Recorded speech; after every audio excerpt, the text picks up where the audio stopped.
এখন দেশত সৰ্বধনু নামেৰে এজন ৰজা আছিলে আৰু তেখেতে মাছ মাংস নহ'লে ভাতে নাখাইছিলে আৰু মাছ মাংসৰ কাৰণে তেখেতে চৌদিশে থকা চৰাই চিৰিকটিবোৰ মাৰি মাৰি খাইছিলে আৰু শেষত দেশত দুৰ্ভিক্ষই দেখা দিছিলে। মনত পৰেনে সৰুতে পোৱা সেই কাহিনীটো?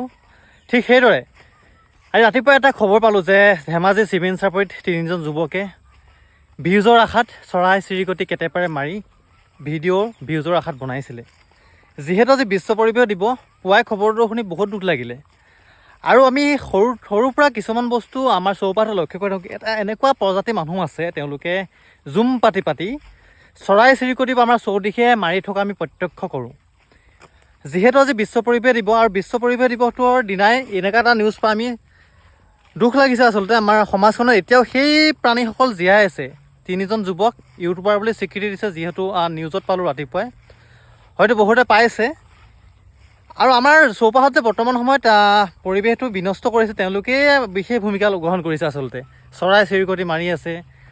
তেওঁলোকৰ চাগে মাছ মাংস খাবলৈ হয়তো চাগে বহুত প্ৰব্লেম হয়, তেনেকুৱা নহয়। আচলতে তেওঁলোকে কি হয়, সৰুৰ পৰাই তেওঁলোকে চৰাই মাৰি মাৰি অভ্যাসত পৰিণত হয়। মোৰ অনুভৱ হয় আচলতে নাপায়। আচলতে পৰিৱেশত ইমান ধুনীয়াকৈ চৰাই চিৰিকটিবোৰে বসবাস কৰি আছে, তেনেকৈ ক্ষেত্ৰত বৰ্তমান ইমান শিক্ষিত যুৱক হৈ বৰ্তমান সময়ত তেওঁলোকে চৰাই চিৰিকটি মাৰি খাই আছে।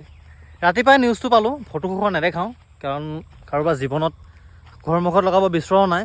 কিয়নো বহুতে গম পালেই, নিউজতো দি আছে, ND24ত নে ND নিউজত দিছিলে নিউজটো, ফটো আছে বাৰু, কিন্তু শ্বেয়াৰ নকৰোঁ। নাপায় আচলতে। আৰু বৰ্তমান সময়তো হয়তো আপোনালোকে প্ৰত্যক্ষ কৰোঁ, আপোনাৰ চৌপাশত বহুত ল'ৰা ছোৱালীয়ে সৰুৰ পৰা ডাঙৰলৈকে, অকল সৰুৱে নহয় ডাঙৰো, প্ৰায় মেচিয়ৰ্ড ল'ৰা জুম পাতি পাতি চৰাই মাৰি মাৰি ঘূৰি ফুৰে। আৰু যদি তেনেকুৱা ব্যক্তি আপোনালোকে লগ পায়, অতি সোনকালে প্ৰশাসনৰ ব্যৱস্থা লওক, প্ৰশাসনক যোগাযোগ কৰক, নতুবা আপোনালোকে কিবা বিহিত ব্যৱস্থা গ্ৰহণ কৰক।